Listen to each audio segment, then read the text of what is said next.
Le parrain, bon, on vous l'a dit, hein, le parrain de cette 5e édition des Victoires de l'innovation, animateur, producteur de télévision, ex-lyonnais également. Il est avec nous ce soir, Monsieur Frédéric Lopez. Merci de l'accueillir, s'il vous plaît.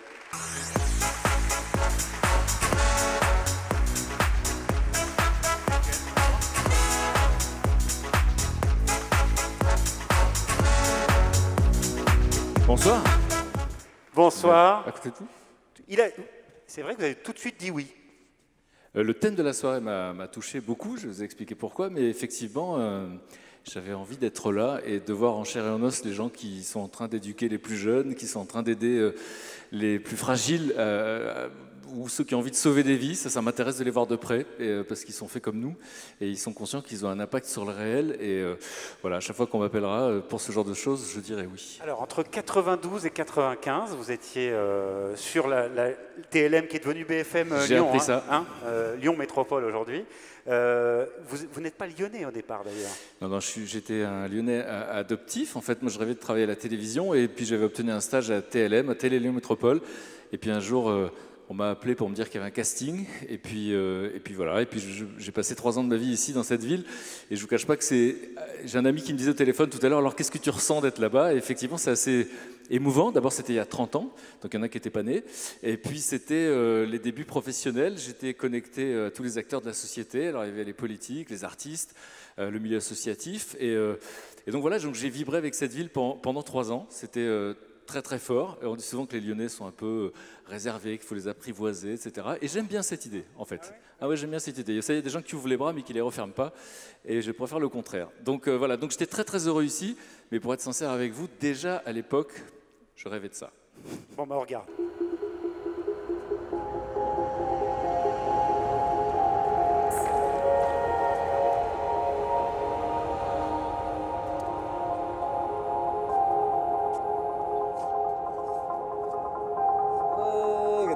Le soleil se lève, alors on le remercie de nous donner la vie.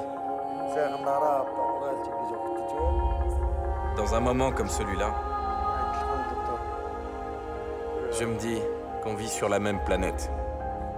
En dehors des langues et des religions, on est tout simplement des humains sur cette terre.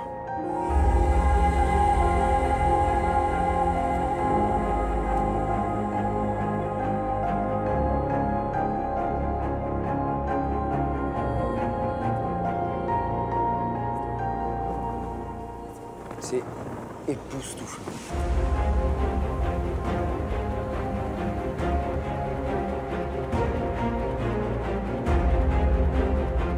Nous sommes des êtres humains, même si nous nous couvrons d'ocre rouge. Et si vous prenez de l'eau et que vous lavez l'ocre, peut-être que je suis même plus blanche que vous.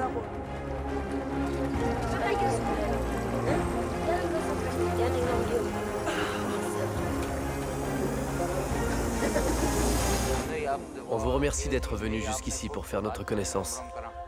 On remercie aussi les dieux de nous avoir donné une chance de vous rencontrer. En souriant, les journées et la vie en général sont plus faciles. Donc il faut toujours essayer de garder le sourire pour que la vie soit la plus belle possible.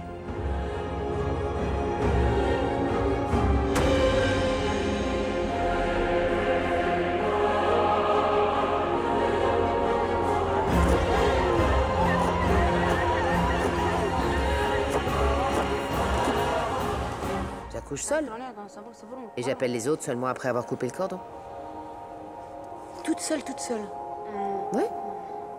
Ah, mais bravo.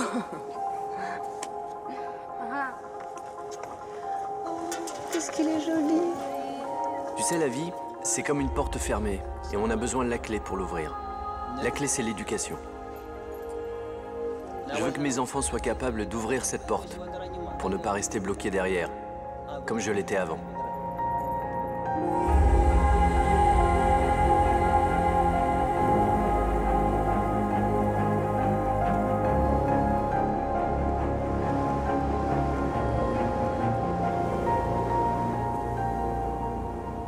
En ville, c'est plutôt chacun pour soi. Tu peux pas vraiment compter sur les autres en cas de besoin. À la campagne, on vit mieux grâce à l'AINI, la réciprocité. Tu m'aides aujourd'hui, je t'aiderai demain. C'est comme ça que ça marche.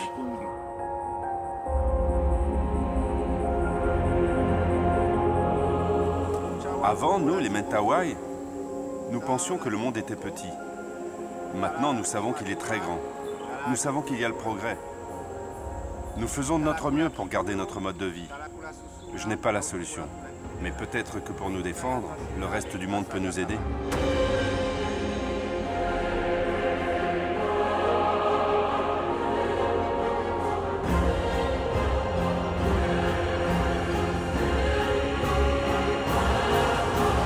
Et merci pour tout.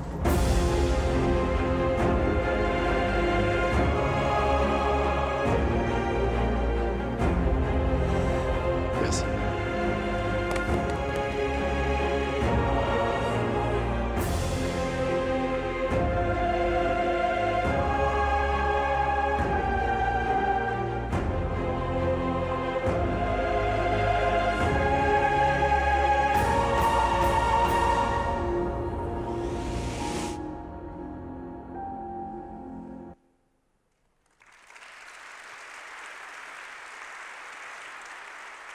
Merci pour eux.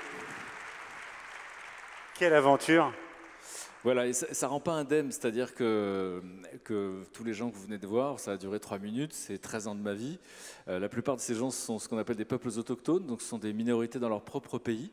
Ils sont souvent méprisés, très souvent persécutés, alors que les Nations Unies les appellent la mémoire de l'humanité. Et c'est vrai que par rapport à des ethnologues qui souvent vont étudier une population toute leur vie, avec mon équipe, on a eu la chance, non pas de les étudier, mais on a eu la chance de partager avec eux, du matin au soir, pendant 3 semaines, des moments simples de notre existence.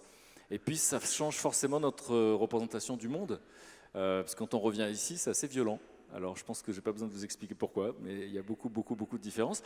Et même si je suis très heureux ici, c'est vrai que j'ai remarqué que sur le chemin de la modernité, on aurait perdu quelques valeurs. Mais pas ce soir, parce qu'effectivement, quand on parle de justice sociale, quand on parle de l'écologie, on appelle ça la nature là-bas, tout simplement, parce qu'il n'y a pas nous et la nature, hein, on est la nature. Et donc, du coup, ça me touche. Et puis, surtout, ces humains-là m'ont appris 2 choses sur nous, les petits sapiens que nous sommes. D'abord, c'est l'ingéniosité, ce qu'on a vu déjà tout à l'heure.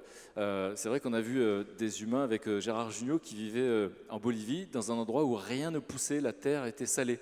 Elle n'est pas toujours facile, la nature. Hein. Et non, la nature n'est pas facile et les humains arrivent à s'adapter et il y a une capacité, encore une fois, d'adaptation, d'ingéniosité. Et je me souviens que la terre était salée et alors avec des petits barrages, il y avait une petite rivière et avec des petits barrages en paille, ils arrivaient à laver la terre pendant 2 ans. Et ensuite, ils faisaient pousser du quinoa. Je me souviens encore qu'on était estomaqués quand on était avec Zazie chez les Korowai, c'était en Papouasie, dans la jungle.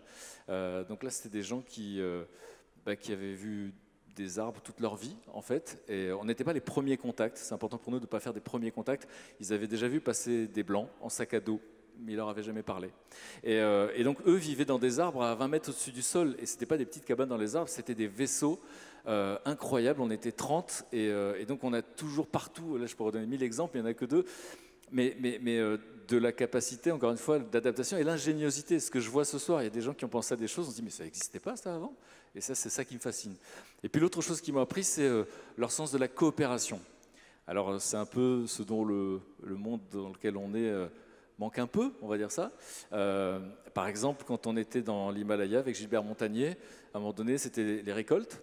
Et puis il y avait un tas d'orge devant nous, et là Dolma nous explique qu'elle va passer l'hiver avec ça, que ça va être gelé pendant 6 mois, même la rivière est gelée. Et moi j'ai une capacité, je m'identifie un petit peu, et je me dis mais comment on gérerait un stock comme ça avec mes potes? J'imagine un soir on a un peu trop fait la fête, et puis d'un coup il ne reste plus rien. Et je lui pose la question en espérant créer de l'empathie chez le téléspectateur, et à un moment donné je dis mais Dolma, mais qu'est-ce qui se passe s'il n'en reste pas à la fin? Et là, elle me coupe le suspense, elle me dit je demande aux voisins.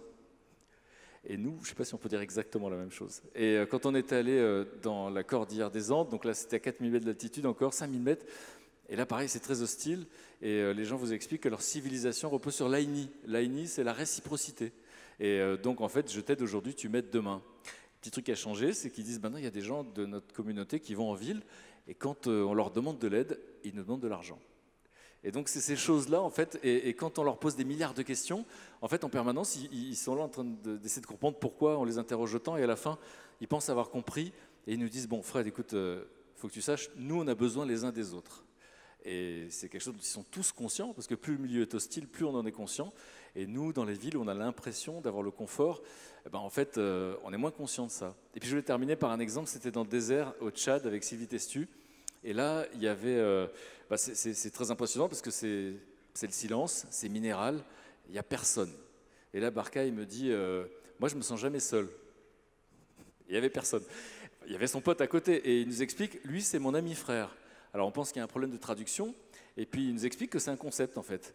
En fait, c'est un peu comme les mariages arrangés. Quand les deux bébés naissent à peu près dans la même période, les grands-pères décident que ces deux-là vont compter l'un sur l'autre. Je dis, mais qu'est-ce que ça veut dire? Il dit, par exemple, si je me marie et qu'il ne me demande pas de chameau, alors ça me blesse. Je vous laisse méditer parce que c'est un changement de paradigme. C'est comme si vous vexiez si vos amis ne vous demandaient pas de l'aide. Et donc, en fait, c'est quelque chose qui m'a beaucoup troublé, en fait, cette histoire, surtout que j'ai appris que dans le même temps, en Angleterre, donc c'est pas chez nous, mais c'est pas loin, on vient de nommer pour la première fois dans l'histoire de l'humanité une ministre de la solitude.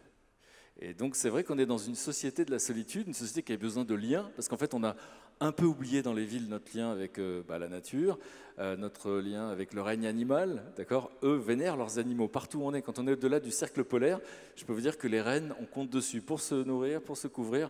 Donc, en fait, c'est des trésors. Et tous les gens qu'on a vus vénèrent les animaux. Avec beaucoup de respect, évidemment, voilà. Et pour la donc, nature. Si on leur montrait des images de nos abattoirs, je pense que ça les choquerait beaucoup. Est-ce que c'est une question justement que je voulais vous poser?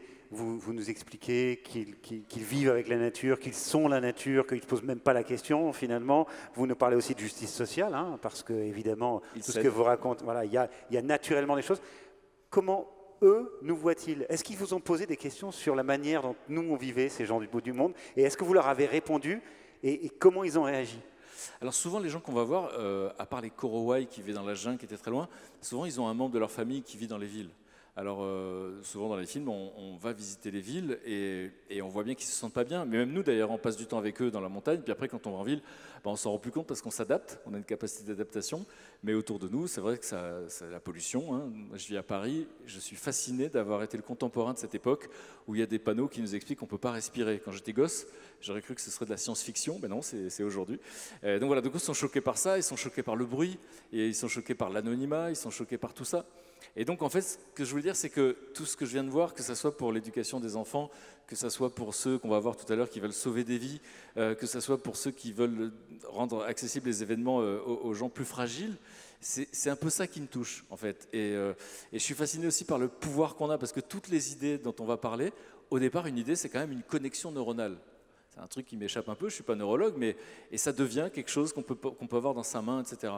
Et je suis assez fasciné par ça et le pouvoir qu'on a tous de réaliser nos rêves. C'est Oscar Wilde qui disait il faut viser la lune car même en cas d'échec on atterrit toujours dans les étoiles.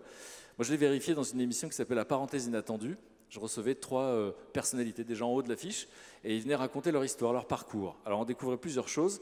D'abord je ne savais pas que je faisais une émission sur la résilience. La plupart des gens qui étaient dans la lumière avaient vécu des traumatismes et donc finalement ils avaient essayé de transformer tout ça. Mais ils venaient juste raconter ça. Ce n'était pas de l'exhibition de people, c'était des artistes qui venaient transmettre en fait comment ils avaient réalisé leurs rêves. Et je peux vous dire que c'est très inspirant parce que j'ai appris quelqu'un qui n'est pas là, il est bordelais, mais j'ai appris qu'il y avait un site, non c'est un groupe Facebook, la plus grande, vous avez compris après tout ce que je viens de dire pourquoi ça me touche, c'est la plus grande communauté d'entraide sur Facebook en Europe, c'est 1 million de personnes, c'est en France. Ils ont reçu $1 million de dollars de la part de Facebook. Ça s'appelle Wanted, je vous invite à aller les voir. Et ça part d'un gars qui était étudiant en droit et qui a eu besoin de se faire aider avec des potes à Paris, puis il a fait ça. Et il me raconte qu'en fait, quand il a eu du mal à quitter son métier pour se lancer là-dedans, parce que tous les gens qui sont là se sont lancés, à un moment donné, ça fait peur, et ben, il regardait La parenthèse inattendue en boucle parce que ça lui donnait du courage de voir qu'on peut, quand on se casse la figure, on se relève. Hein. C'est pas moi, c'est Nelson Mandela qui disait « Moi, je ne connais pas l'échec ». C'est où je réussis, où j'apprends. Voilà, ça c'est ça. Et puis je voulais parler en dernier lieu d'une des dernières émissions que j'ai faites, qui s'appelle 1001 vies. Et là, c'était des anonymes qui venaient raconter leur parcours. Alors je ne vais pas dire ce qu'ils avaient traversé, parce que ça va plomber la soirée, c'est tout ce qui nous fait peur. Voilà, pensez à tout ce qui vous fait peur. Ils l'ont vécu. Et en fait, ils venaient nous dire, mais alors tu sais quoi, la vie, c'est pas ce que tu imagines. La vie, ça n'est jamais ce qu'on imagine. Et des gens étaient capables de montrer une photo d'un accident de voiture, alors qu'ils avaient été amputés, et ils disaient c'est le plus beau jour de ma vie. Ça ressemblait à une provocation. Mais je me rendais compte que ce n'était pas le cas en fait. Leur vie avait trouvé du sens, il s'est passé plein de choses. Donc si vous réunissez les trois, c'est-à-dire ceux qui nous disent bon, on peut s'adapter à tout, le génie humain n'a pas de limite, si on prend soin des autres, parce que c'est la coopération, si on peut réaliser ses rêves, donc à un moment donné, il n'y a pas de limite, c'est nos peurs, ce sont les seules limites qu'il y a. Et enfin, tout ce qui peut nous arriver finalement va nous transformer. Alors ça fait beaucoup et donc ça donne beaucoup d'inspiration. Et voilà pourquoi j'avais envie d'être là ce soir, parce que du coup, je suis touché par les gens que je vois monter sur scène. J'ai envie que vous les interrogiez sur la manière dont on les a pris pour des fous, toutes les forces antagonistes qu'il y a eu, tous les obstacles qu'il y a eu, et puis comment ils y sont arrivés. Donc, je ne sais pas si Rui Pereira, qui était avec nous tout à l'heure, on l'a pris pour un fou. Il est où, Rui Pereira? Vous êtes où, monsieur? Est-ce que Boquignon vous a pris pour un fou? Est-ce qu'on vous a pris pour un fou? Un petit peu quand même. Et donc voilà, donc ce que je voulais vous dire, c'est que voilà, je voulais vous transmettre ça, c'est à la fois la question du sens, l'idée qu'on fait tous notre part là où on est. Même l'hôtesse qui nous a dit bonjour et qui nous a souri, elle fait sa part pour rendre voilà, cette soirée agréable. Et donc, et on a tous un impact sur le réel. Voilà, c'est ça qu'on n'a pas forcément appris à l'école. Et enfin, un sentiment d'appartenance très fort. Tous les gens du bout du monde me disent « Moi, je suis Raïka, je suis Maasai, et toi, t'es quoi ?» Et on ne sait pas trop quoi dire. Alors moi, je me sens bien ici parce que je me sens un sentiment d'appartenance avec ceux qu'on appelle les changemakers, les acteurs du changement. Et donc, voilà, c'était la raison de la présence. Et pour être un changemaker, pour être un entrepreneur qui innove, il faut absolument avoir cette part d'humanité, cette part de... C'est ce dont vous parliez à l'instant. Enfin, vous le sentez comme ça, quoi. Parce que c'est vrai, quand on parle d'innovation aujourd'hui, souvent, on parle de business, on parle de business plan, on parle de choses. On ne parle pas toujours que d'humanité. Non, mais alors, interrogez-les, vous allez voir ceux qui réussissent dans la vie. Vous savez qu'il y a une phrase qui dit il y a une différence entre réussir sa vie et réussir dans la vie. Moi, j'ai eu l'occasion d'interviewer beaucoup de gens qui accompagnent des gens en soins palliatifs ou des gens qui vont mourir. Et leurs conversations sont très intéressantes parce qu'au moment où vous allez quitter cette vie, honnêtement, votre compte en banque, il ne compte pas vraiment. En fait, ce qui compte pour tous ces gens, et ce n'est pas mon témoignage, c'est le leur, hein, c'est quel était mon impact, quelle relation j'ai eue avec les autres, est-ce que les gens pouvaient compter sur moi? Et c'est à chaque fois la question du sens. Et je voudrais citer Frankl, qui est un psychiatre qui n'est plus, qui a connu les camps de concentration. Et on lui disait, mais quel était le sens de la vie dans les camps de concentration? Et il dit, en fait, on s'est rendu compte que ce qui donnait du sens à une vie, c'est d'en donner aux autres. Voilà, donc c'est ce que j'ai vu sur scène tout à l'heure. Et c'est pour ça que j'avais envie qu'on vous applaudisse, en fait. Voilà, qu'on applaudisse ceux qui sont dans la salle et qui créent pour les autres.